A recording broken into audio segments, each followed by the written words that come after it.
We're going back to Notre-Dame for some good times. As in the Goodtimes adaptation. Don't get your hopes too up. I promise you no actual times of joy. Did he not, Quasimodo?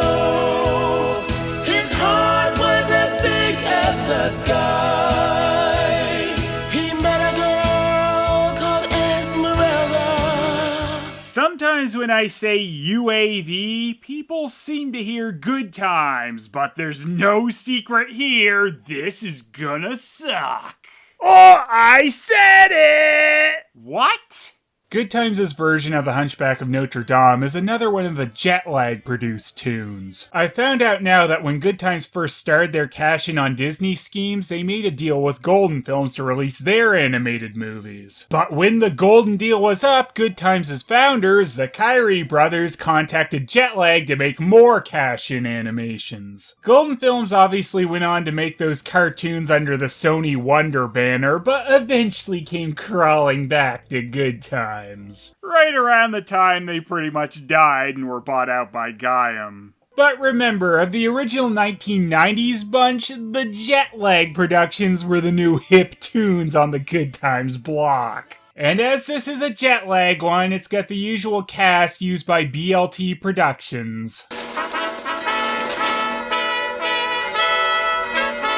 Where is this story happening? Have you ever felt out of place? No, I haven't. I'm always in place. Have you ever felt like a stranger? Have you ever felt like a bad song was going to intro neatly poor movie? Quasimodo, his heart was as big as the sky. Quasimodo better get that enlarged heart checked out then. He might have blood pressure issues.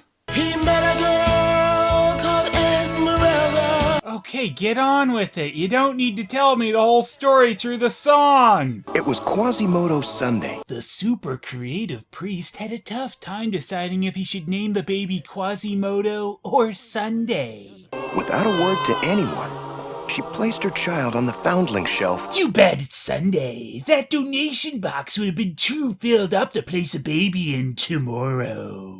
You know, Homer's 30 cents off Shake and Bake is looking like a wonderful donation right about now. At least that wasn't, here, you deal with my mistake. The priest vowed to adopt the child and raise him out of love for his own family who had earlier died of the plague. They were the lucky ones. In honor of this day, I name you Day. And once again, the super loving priest father made sure to hide his ugly son up in the bell tower and let him ring them until he damaged his hearing. Claude Frollo, who had since become the archdeacon of the church. Wow, this Frollo was somehow even more accurate than the Dingo version, as they didn't downgrade his church rank to Abbey.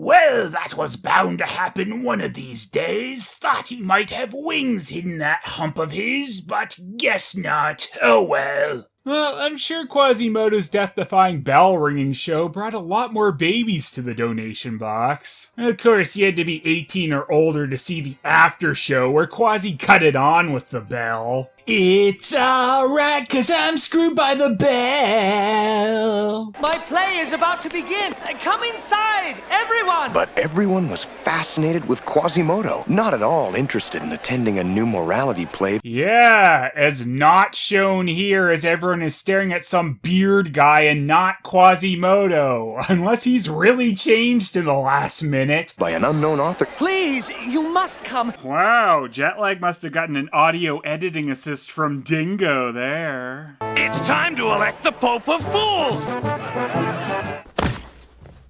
Seriously, Quasimodo must have gotten his story mixed up with Humpty Dumpty, and there ain't no one is gonna put his stupid face back together again. Huh, Notre-Dame sure is a town full of lookers, huh? Really, after this lot, what's even that different about Quasimodo? Though, personally, I'd have voted for the donkey. Stupid donkeys.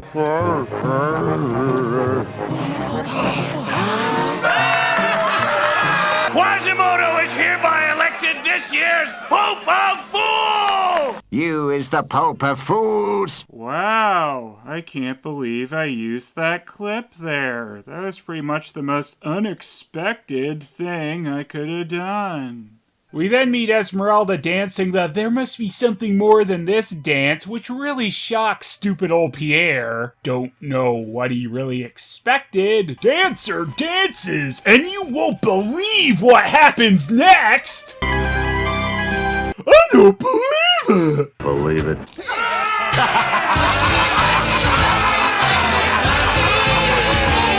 Well, I guess Esmeralda can retire now. Come, Jolly, it's your turn now.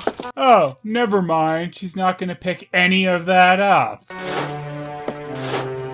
She's possessed, I tell you! I've never seen a goat scrape in the dirt before! She should get all the rest of our money! I'm sorry, I have nothing. And he's not just talking money.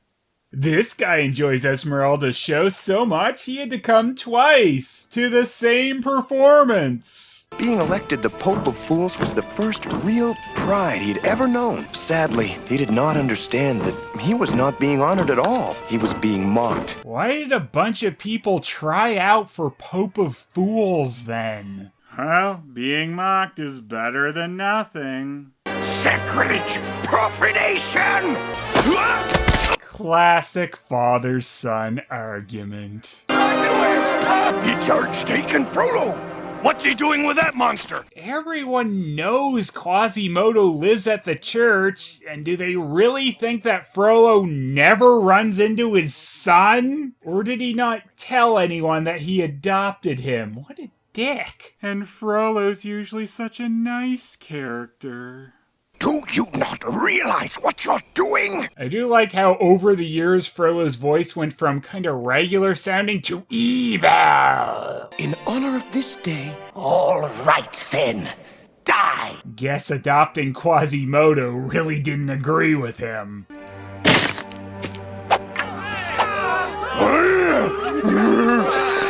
Well, overall, I'd say this was the best Pope of Fools ceremony we've had yet.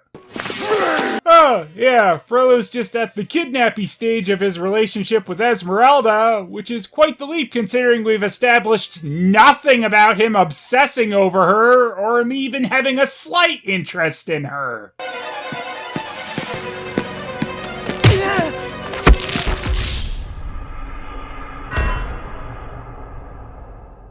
Considering my feelings on every other Pierre I've had to suffer, he had that coming. We will avenge you, my friend. Quasimodo doesn't seem to be such a nice guy in this one, though, considering he's just up for a little father-son kidnapping spree. Then again, we also haven't established anything about his character besides that he likes to almost die constantly. Murder? I mean, I don't want to tell you how to get mugged or anything, Esmeralda, but you might be jumping the gun a little here. Halt, you scoundrels! can I come too? Oh no, poor Quasimodo! Wait, he's trying to help Frollo kidnap someone. He deserves to be arrested. What is your name, sir? Ah, crap. I forgot my name. I know it's in here somewhere. Oh, yeah. Captain Phoebus de Chateaupeur, at your service. Ooh, a Hunchback of Notre-Dame adaptation that has both Phoebus and Pierre in it. What a treat. In a way, this does make the Goodtimes one a more accurate adaptation. But, of course, this is throwing in yet another character into our cast before properly establishing, well, anyone. Thank you. Thank you Thank you. Thank you. Thank you. Thank you. No, no, no. Thank you both. And then Phoebus ate her, I guess. And Pierre gets arrested by the bum patrol for, I don't know, being a wiener, I suppose. Put your hand in the dummy's pocket and take out the purse that's inside. What about Pierre's performance out there made them think he was even possibly worth recruiting into their ranks? Guess we can't expect much out of the Court of Miracles this time, as this one is apparently run by some kind of ogre or something.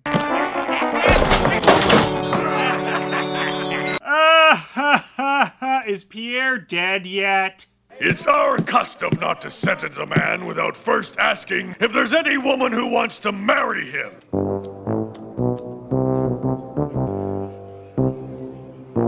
Too thin. What, in his dick? Oh, yes, this is such a good bit. Please do go on with having women come to look him over. Yucks aplenty! I'll take him. Esmeralda didn't know it at the time, but she had just made the biggest mistake of her life. Alright, but first you gotta drink out of my comically oversized mug! If you wish to be saved, break it. Throw it to the ground. I threw it on the ground. I'm an adult. She is your wife. No.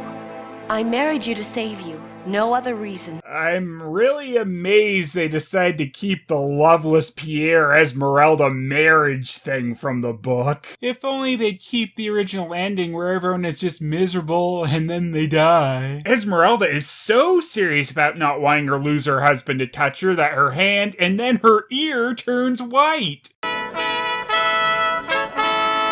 Ooh, Majin Buu is gonna sentence Quasimodo. You have the impertinence to mock me? Bell ringer of Notre-Dame. Quasimodo is deaf. Oh, I didn't know that. In that case, have him kept in the stocks for an extra hour. What? Because he's deaf? I don't think you make a lot of sense, Majin Judge. If today were yesterday, he'd be elected Pope of Fools all over again. Well, at least old Biddy is with you on that, buddy.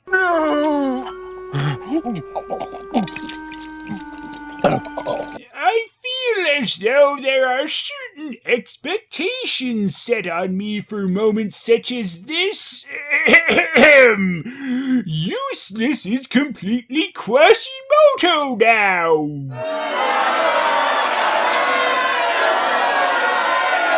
Now shut up or I'll read you all a creepypasta.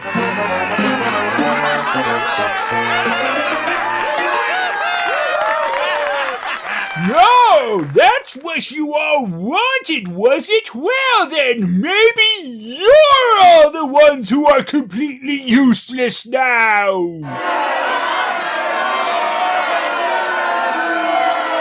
Well, that's my set. Thank you and good night. I do not know why you attacked me, but even you do not deserve this. Why would she possibly think that? He's not shown any other side to her, and in Esmeralda's own words, she apparently thought he's trying to help murder her. Oh, and Quasimodo's entire sentence was just sitting in the stocks for a little, apparently. That'll get the murder/kidnapping out of your system. But at least Esmeralda has got Pierre finally doing the most useful thing he'll accomplish in the entire movie, balancing a cat in a chair on his nose. Well, he did have to have at least one talent, right? Just like in the book, Esmeralda now wants Captain Phoebus after his daring rescue, and I mean, who wouldn't want him after him riding up and pushing a guy off his horse? He's crime-believable. That was some pretty sweet action, but unfortunately for her, Esmeralda's gonna get about the same amount of action from Phoebus, despite her amazing goat spelling out his name flirtation. Tell me, what is an author and a poet doing in the costume of a buffoon? Because I thought it might keep my right eye from falling off, but it doesn't seem to be working. Rather than starve, I joined the gypsies and became married to Esmeralda. You are married to the gypsy? I totally called her when I tried to kidnap her. You know that. You were there.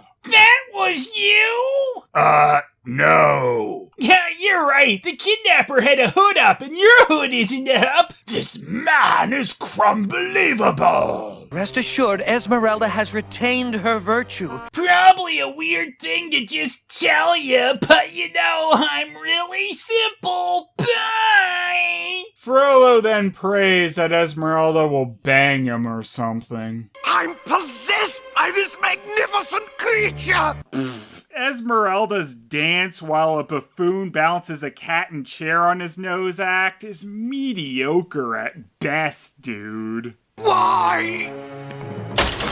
Frollo is gonna be regretting ruining his desk skull in the morning. Man, the way Frollo creeps on me sure is gross. Anyway, time to go creep on Phoebus. You are kind, noble, and handsome. Please let me end up with you instead of one of the uggos. I don't care how insincere you clearly are.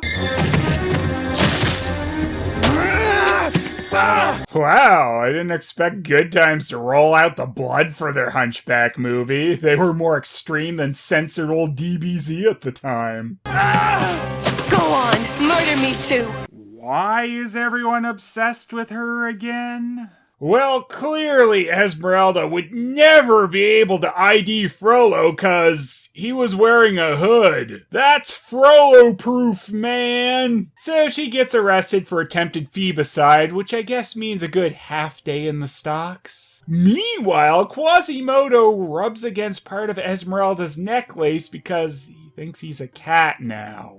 Are we supposed to like Quasimodo in this version? At all? Esmeralda confessed to stabbing a soldier to death. Why?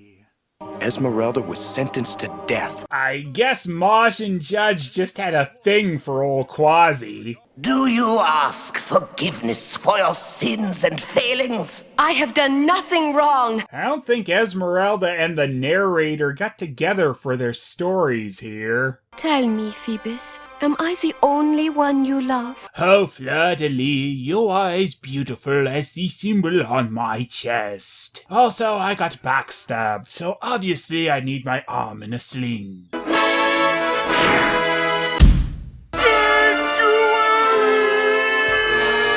Oh, why did I teach him that word? It's Quasimodo!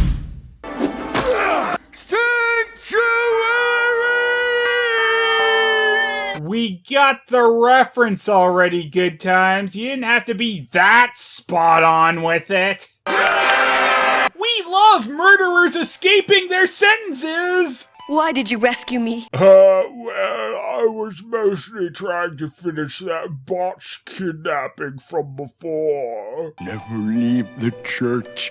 If you do, they will kill you, and I will die. Well, now I gotta leave the church. Actually, Esmeralda seems a little upset about having to be Quasimodo's pet for the rest of her life. I don't know why. Seems like a pretty sweet deal to me.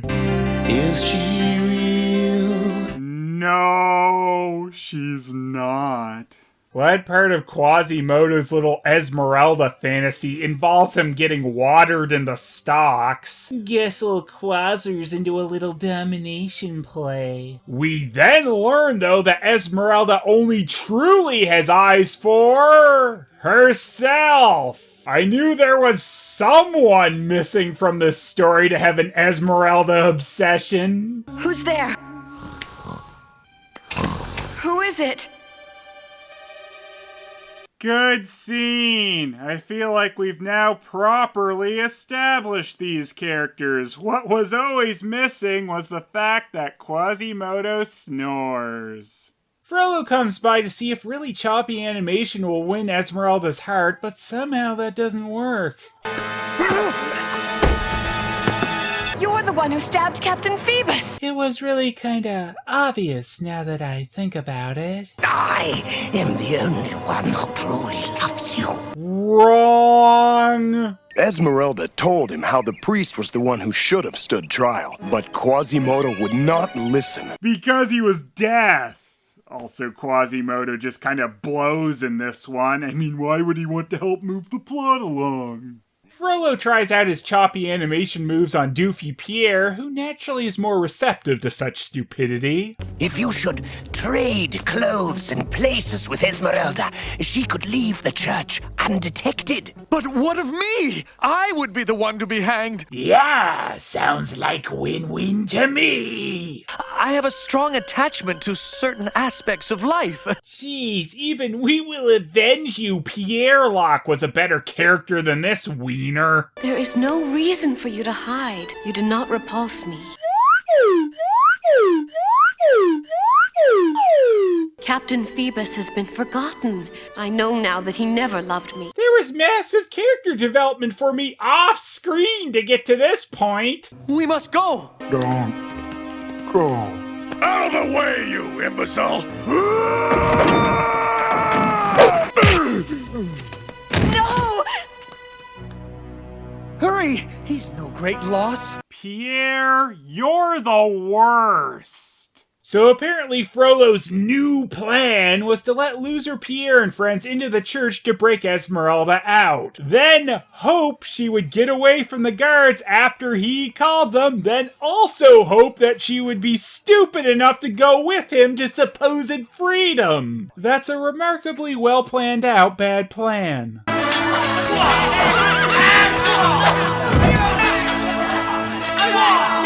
Is Phoebus telling Quasimodo to go jerk off? Well, that's as appropriate an exit as any for both of these two. Yeah, seriously, that's the wrap-up for Pierre and Phoebus. Why are we stopping? Be mine. Who would have thought that trusting Frollo would have been a bad idea? Practically my own flesh and blood. I saw you stab the captain. Yeah, that was quite a while ago at this point, Quasimodo. Did it take you this long to process that stabbing him was bad? Anyway, now that a girl has flirted with him, he has no qualms whatsoever about throwing his father off a bridge. I love you. I love you too. What? Okay, even if they were trying to miss, I don't think it would be possible for them to not get hit by that barrage of arrows. And it seems that just totally demoralized the angry mob that they managed to suck that hard. So they just completely give up while Esmeralda and Quasimodo Ninja Turtle along the rooftops. Some say they saw the couple living happily in the countryside, along with a goat who could spell words with wooden blocks of letters. They went back in town for the goat? I thought I was joking that they completely gave up, but I guess not. Quasimodo had at last found someone who would love him for the man he was. Wow, that is not believable in the slightest given the development we actually saw between them. Which was pretty much nothing. Except for that super important scene of Esmeralda smiling at Quasimodo snoring. Goodtimes' Hunchback tale included more of the characters together than most adaptations, but that just gave them too many things and nothing was focused on properly. And hell, they didn't use any of the time they had to even try to develop any of them, so character motivations for actions just seem to come out of nowhere. And aren't believable in the slightest. But don't forget, if you try to kidnap someone, fail, but then succeed at it the second time under the guise of trying to save them, they'll fall in love with you. That was the moral, I guess.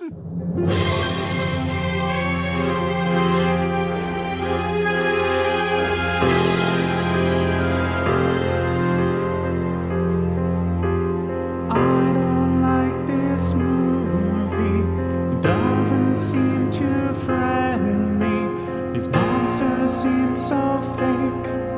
My nerves, they're gonna break. Please don't let me down.